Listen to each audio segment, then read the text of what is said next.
Have you ever looked at Warhammer 40k's absolute dearth of different factions and armies and wondered what actually the difference between them is? Well, wonder no longer, because today we're gonna go over every single faction in Warhammer 40k in just 25 minutes. This video is gonna go pretty fast, so let's buckle up. What's up, folks? Welcome back to Tactical Tortoise. My name is Trevi, and today I'm going to be doing a rapid-fire overview of every single faction in Warhammer 40k and giving a 1 to 2 sentence overview of every single faction in the game. The purpose of this video is mostly for newer players who might not be familiar with how each army plays on the tabletop. But we'll throw some memes in there, so hopefully, even if you're not new, you can still enjoy the video. I'm also going to keep competitive talk and rankings here to a minimum, since that tends to age the video poorly, and if you're new to 40k, you should be choosing your first faction based on looks and playstyle more than its competitive viability. To explain some of the nomenclature I'm going to be using in the video today, I'm going to be breaking down everything by super factions, which are groups that contain multiple factions. A faction itself is basically a codex or an army. Detachments from different factions can be brought together in an army if all those factions are from the same super faction. Factions might also have sub-factions. These are things like Space Marine chapters that provide unique bonuses to sort of personalize your particular army inside that faction. If you'd like to learn more about detachments and how list construction actually works in 40k, I have a video on that I will link down below in the description, so check that out if you have no idea what I'm talking about. I'm also going to omit some factions that aren't really armies by themselves and just add tools to the toolbox of a particular super faction, but I will give them a shout out when I cover each of the super factions individually. Let me know down in the comments if you find this style of video useful and would like some more in-depth content relating to each faction. I did one on Tyranids back in 8th edition, the link I'll put down in the description, that a lot of people found useful, and I could restart that series if I get enough interest.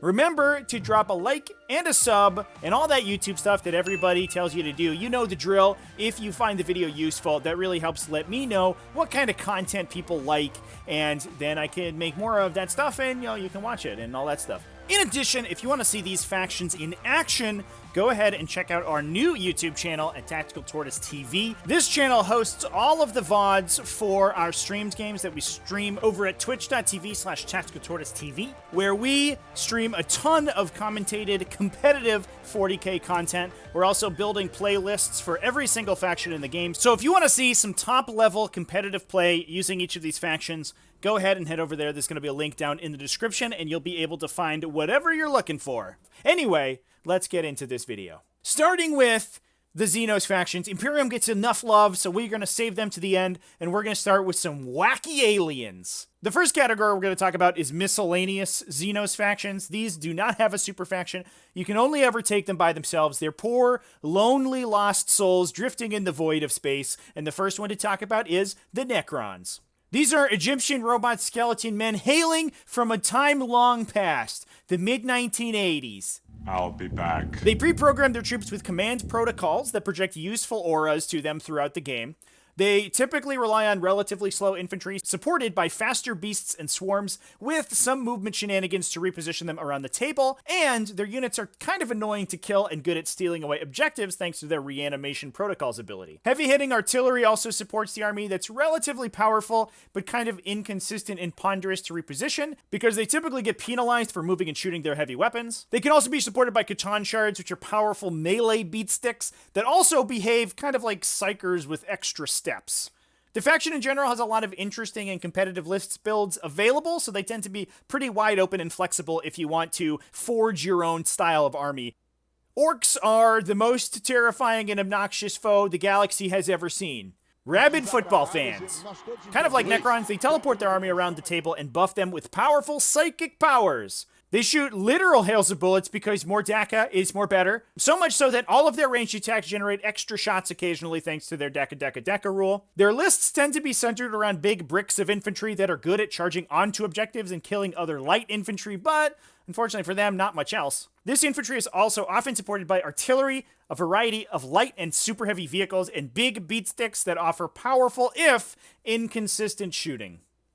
The Tau Empire is a faction made up entirely of space Soviet fishmen in anime-style mecha suits. You know, that old trope that everybody complains that every sci-fi universe has. Those space Soviet fishmen. Tau form the core of their army out of battlesuit units, which typically hold their heaviest weapons, and tactical drones that are able to soak damage for their battlesuit units and other organics. They can generate a burst of speed or accuracy using special orders thanks to their Master of War ability once per game. Unfortunately, they focus entirely on ranged attacks and don't really compete in any of the other phases at all. Now let's move on to our first super faction. We'll start with the Aeldari, because they begin with A, and that's how the alphabet works. All of the factions in the Aeldari super faction are relatively fragile, but they tend to be hyper fast and have tons of maneuverability. Multiple ways to double move their units, move out of phase, etc. Aeldari armies tend to be difficult to play thanks to their low resilience, but reward good play and finesse. Shout out to their kind of weird sub-faction, the Ynnari. This is a sub-faction that contains only a couple character units that can slot into detachments of any other Aeldari faction, and optionally supersede their sub-faction traits with their own Ynnari trait, which is focused a little bit more on tankiness and regenerating their models, as well as melee damage output over the other Aeldari sub-faction abilities. Moving on to the Craftworlds faction, these are the classic Space Elf boys. In fact, they're just one step away from wearing green and carrying bows and arrows. They're in the running for the game's best psychers and back up powerful gun lines with a lot of decent indirect fire and heavy shooting, with a bunch of combos predicated on their insanely powerful psychic powers. Craftworlds have a couple ways to build tanky modules into their army with Wraith units and invulnerable saves, but mostly rely on speed and maneuverability to get the job done. Drukhari are sexy emo dark elves directly out of some Chinese MMO. They have no psychers to speak of at all, unlike all of the other Aeldari sub-factions, and gain army-wide special abilities as the game goes on thanks to their Power from Pain ability. The faction is split into 3 distinct sub-factions: the Kabalites, which are basically just normal dudes who shoot guns and essentially behave like every other Aeldari. Witches, who are a little bit more Harlequin-esque, we'll talk about them next, and gain advantages by navigating combat and trapping enemies in melee with them. Lastly, Homunculus, who use big beefy flesh constructs and mutated Hellraiser rejects to be uncharacteristically tanky. Probably the toughest to kill sub-faction out of all of the Aeldari. Last but not least, Harlequins are literally just killer clowns from outer space. They're a super fast and flighty infantry and biker-based faction. They're kind of survivable, given that the entire faction has universal invulnerable saves, negative hit and wound modifiers, and hyper mobility to play a hit-and-run game plan. They're also impossible to pin down,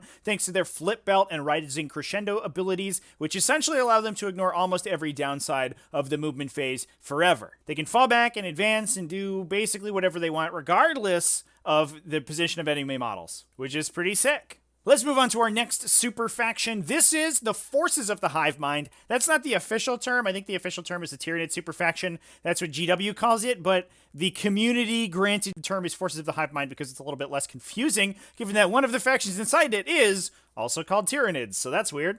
This faction tends to rely on large or just particularly numerous units of infantry with lots of deep striking and movement shenanigans to play keep away and score objectives. They also have a lot of control effects that stifle powers, movement, or stratagems, for example.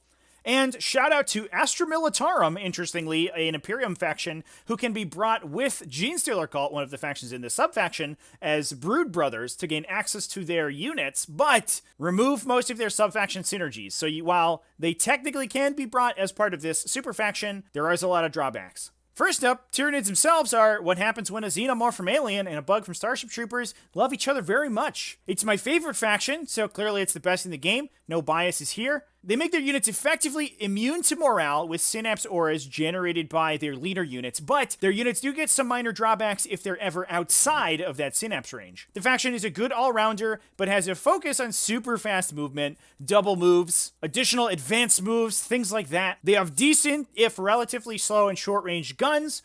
They're okay in melee, and they have an excellent psychic phase, and they are very good at scoring objectives with lots of small and annoying infantry and swarm units backed up by the heavy hitter monsters to actually deal damage. Genestealer cults are disenfranchised workers of the Imperium rising up to seize the means of production. And also some of them have 3 arms and look like Klingons, but definitely don't worry about that at all. They're here for your own good. They have a unique deployment style that lets them choose to reserve large parts of their armies at the start of the game or deploy reactively after their opponent's first movement phase. That's good because they typically tend to deploy large quantities of relatively mediocre light infantry and try to catch their opponent off guard with overwhelming strikes out of reserve, which are supported by lots of stratagems and character buffs. Moving on to the Chaos Super Faction. These are the big baddies of the Warhammer 40k universe. They're basically made up of lots of independent warbands and factions sworn to worship one of the 4 Chaos gods, either Khorne, Slaanesh, Tzeentch, or Nurgle. In general, the Super Faction tend to rely on intricate combos to supercharge big Death Star characters or units with insane power. The Chaos Demons faction have a unique morale mechanic that randomly allows them to regain models from morale tests rather than losing them, as most factions do. They are broken into 4 distinct sub-factions of their own with their own unique units and with almost no crossover, one for each Chaos God. Units and detachments belonging to a single Chaos God also benefit from powerful auras generated by their characters. Khorne units tend to focus on melee damage output, especially with Bloodletters teleporting in out of reserve. Tzeentch deals with ranged damage with short-range guns and psychic powers. Slaanesh brings lightly armored but super fast melee hordes, while Nurgle focuses entirely on tankiness and regenerating their models while being relatively slow. Chaos Space Marines are basically Space Marines, but also with more spikes and also kind of worse. They're organized into legions, which are sub-factions that get a bunch of unique abilities and are able to take their own unique units as troops rather than elites. In this case, Emperor's Children gets you Noise Marines as troops, and World Eaters gets Berserkers. They have lots of damage buffing stratagems and support-focused psychic powers and auras that can concentrate power into small units and force multiply very effectively for big combo finishes on your opponent. Death Guard are Nurgle-focused Chaos Space Marines that are all about being down with the sickness. They're very slow, but ridiculously tanky with high invulnerable saves, damage reduction, and damage ignore rolls available almost everywhere across the faction. They also project unique contagion auras from their units that debuff enemy models and grow in size as the game goes on, but also don't count as auras for some reason. Thousand Sons are Tzeentch-focused Chaos Space Marines that are also from Egypt and also robot skeleton men, but are not to be confused with Necrons because, importantly, they are not from the mid-1980s. They have an excellent psychic phase. Almost all of their unit champions are sorcerers that are psychers and able to cast their support spells, and all of their HQs are psychers as well. They can teleport around the table to shoot decently at close range and deal lots of damage with extended range offensive spells, and in some situations they can tank reasonably well with faction-wide decent invulnerable saves and ways to buff them. Lastly, in the super faction, Chaos Knights are basically Imperial Knights, what we'll talk about later, but spikier and also maybe better, actually, this time. They're a faction built entirely around giant combat walkers, either Titans or smaller vehicles called War Dogs. They basically have the same units as Imperial Knights, but each one has more flexibility in terms of the war gear it's allowed to take, and they're more offensively oriented. Several of their mechanics are self-destructive in nature and allow them to buff their stats at the expense of damage or other similar drawbacks. Now, last but not least, let's move on to the armies of the Imperium, the quote-unquote good guys of the 40k universe, or at least they're the POV faction that most of the fluff is based around, and therefore they get the most support in terms of models and factions.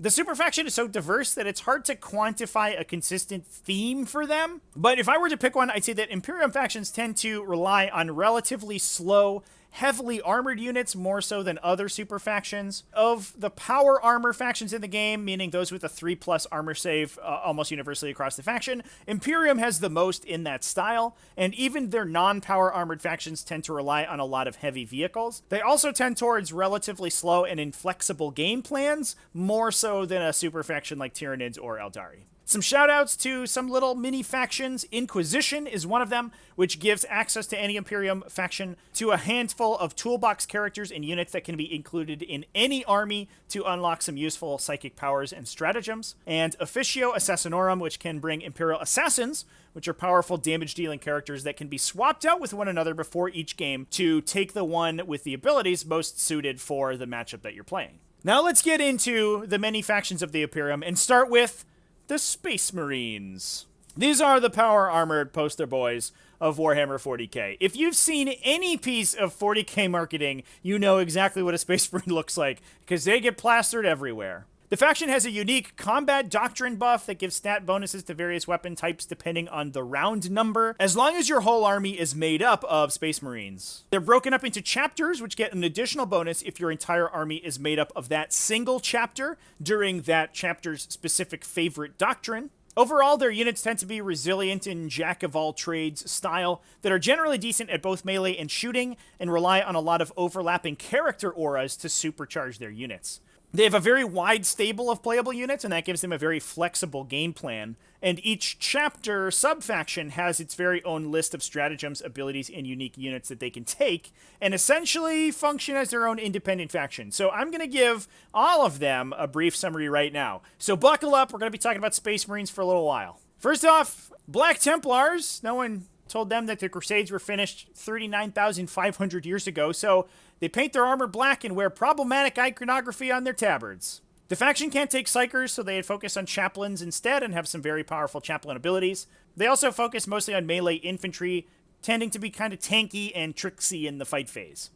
Blood Angels are space vampires that sparkle in the sunlight and also paint their armor red. Just like Black Templars, they also have a ton of melee damage and focus almost exclusively on jump pack infantry and deep striking. Imperial Fists, also Crimson Fists, which are a successor, which use basically the same abilities, are yellow or blue, I guess, in the case of Crimson Fists, but they paint their fists crimson, which makes a lot of sense, and get bonuses for blowing up vehicles and also shooting bolt guns and other bolt-style weapons. Iron Hands are a vehicle-focused chapter that bring a lot of really straightforward synergies. They give their guys invulnerable saves, they give flat bonuses to hit or bonuses to their armor save, which makes them very good at buffing a wide variety of units, but it's mostly vehicles. They are vehicle-focused. Raven Guard are a long-lost enclave of Green Day fans that are supposed to be covert operatives, but end up on the tabletop not doing that at all. Instead, they rely on forward deploying and reserve mechanics to deliver an almost unstoppable alpha strike if they go first, and also mostly lose if they go second. They're also kind of fast and good at killing big characters, so if that's something you need, call in the Raven Guard. Salamanders are a solid all-rounder faction, focused on dealing ridiculous damage, mostly in melee, and at close to medium range, especially with meltaguns and flamer weapons. They're also pretty good defensively and have some cool reactive stratagems that help them brick up pretty well. White Scars, on the other hand, are a super fast melee specialist sub-faction that can duck in and out of combat and deal ridiculous damage once all of their buffs are active. Ultramarines are everyone's boring cousin who ran away from home to join the Blue Man Group. They're kind of a jack-of-all-trades sub-faction with a lot of powerful special characters that tends to play a slow, defensively oriented brick style, but have a couple reactive abilities that are pretty useful. Space Wolves are another melee-focused chapter that specializes in not giving charges, but this time receiving them and fighting well on their own terms. They have a lot of defensively oriented charge and fight phase manipulation effects that can tilt melee combats in their favor. Dark Angels are one of the weirdest Space Marine sub-factions. In and of itself, it's broken up into three sub-factions, I guess. The Deathwing, which are ridiculously resilient Terminators, the Raven Wing, which are ridiculously fast bikers, and everyone else who shoots people. They tend to provide the chapter with an above-average gun line and can also sometimes shoot in melee. This makes Dark Angels one of the most flexible and powerful Space Marine chapters out of the list. Also, they might be a Chaos Legion if everyone in every video comment section in every video mentioning Dark Angels is to be believed. Lastly, Deathwatch is another weird chapter in that they interact with the Space Marine doctrine mechanics much differently than everyone else. They're able to pick which doctrine they benefit from each round instead of progressing them sequentially, but in exchange, they don't get a special super doctrine ability that triggers when their favorite doctrine is active. They also have the ability to build unique kill team units out of infantry or bikers with similar armor styles, meaning that they can field units of a bunch of the heavy Gravis infantry like Eradicators and Heavy Intercessors, or a bunch of the recon specialized Phobos units like Infiltrators, Eliminators, and Reavers, for example, which gives Deathwatch some very unique and interesting army builds.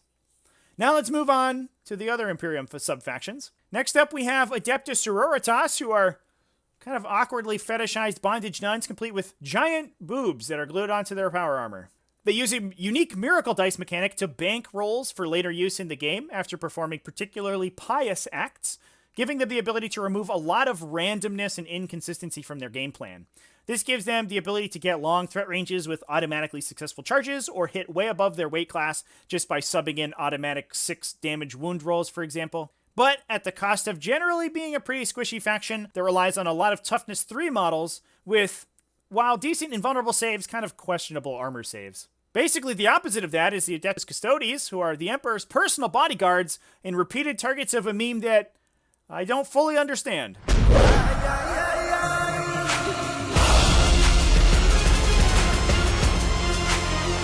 They're hyper elite, with about the most expensive cost per wound of anything in the game, but protected by layers of insane defensive stats and abilities to be super duper tanky. They have okay mid-range shooting, but excellent control of the fight phase with powerful melee stats on every single unit in the faction, and lots of reactive stratagems so that they can dictate their opponent's fights. The Adeptus Mechanicus are machine men from Mars, or maybe also they're just sentient toasters. Plug into the adventure of the brave little toaster. Appropriate for being essentially computer people that only speak binary, Adeptus Mechanicus just seeks to bring the most efficient gunline in the game and beat their opponents with math. They have a pretty weak command of the mid-board outside a couple key units, but some of the best shooting in the entire game. They also use a unique canticle mechanic to grant army-wide bonuses that are rolled for randomly from a chart, or alternatively selected once each game. Astra Militarum are just regular old military guys who still haven't realized for some reason 40,000 years on that World War II has been over for like a really long time. They combine cheap, fast infantry that take and hold objectives with powerful battle tanks and some of the game's most effective artillery units. And their HQ choices use unique order mechanics that give powerful buffs to their infantry and some of their vehicles. Imperial Knights are the other half of Chaos Knights. They're a faction entirely made up of big, stompy battle robots. Just like Chaos Knights, they have the big Titanic Knight varieties alongside smaller Armiger Walkers. And they tend to focus on tankiness and ranged damage in contrast to the Chaos Knights, and have some minor synergies when taken alongside Adeptus Mechanicus. Now lastly, in all the factions in Warhammer 40k, we're going to talk about the Grey Knights, who are technically a Space Marine chapter, but doesn't use any of the special Space Marine mechanics. They're literally just knights in shining armor who fight demons and get bonuses to do so, but also demons get the ability to respawn units that are killed by Grey Knights, so it's basically a wash. Almost literally every unit in a Grey Knight's army is a Psyker and gets bonuses to both cast and deny, which puts them in contention for the best psychic phase in the entire game. The faction uses their psychic powers to pursue a finesse-oriented game plan by teleporting units around the map, shooting or moving out of phase, firing indirectly, or just increasing their survivability and being really tanky.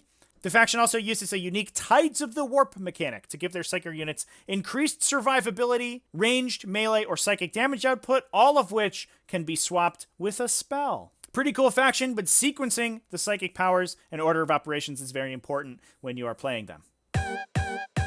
So that's it. That is every faction in Warhammer 40k summarized for your convenience. I hope you enjoyed the video and found it helpful. If you did, please let me know down in the comments. This video took a while to put together, so I do hope that it was useful, and I want to give a big thanks to everyone for watching all the way through to the end. Also, to all my patrons up on the screen here, you can join them at patreon.com/tacticaltortoise. They help support the channel. They get early access to videos. They get to vote on video topics. You get early access to T5S2 tournaments if you're into that stuff as well. And they're all super sweet people. Anyway, that's going to be it for today. Thanks for watching. Again, remember to keep it classy, folks, and have happy wargaming.